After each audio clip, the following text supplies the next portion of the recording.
একদম প্রিয় শিক্ষার্থী বন্ধুরা, এবার আমরা খালি করে সম্পর্ক প্রতি বসাবো। দেখো, তো 343 ভাগ 7 ভাগ 7, ঠিক আছে, এটাকে আমরা বামপক্ষ ধরে নেব।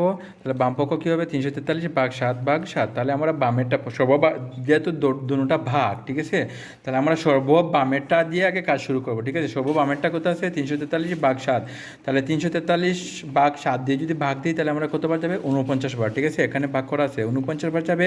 তাহলে রইলো ভাগ 7, তাহলে এই 7টা দিলাম। তাহলে 49 7-এর মধ্যে 7 দিয়ে 49-এর মধ্যে যাবে, 7 7 49, 7 হবে, ঠিক আছে। তাহলে আমরা বামপক্ষ কত পেলাম? 7। এবার ডান পক্ষটা নিয়ে নেই।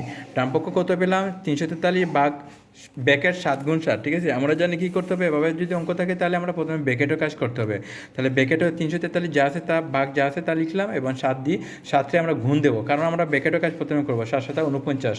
এবার দেখো, 343 ভাগ 49, তাহলে 49 343-এর মধ্যে 7 বার যাবে, 7। তাহলে বামপক্ষ 7, আবার ডান পক্ষ 7।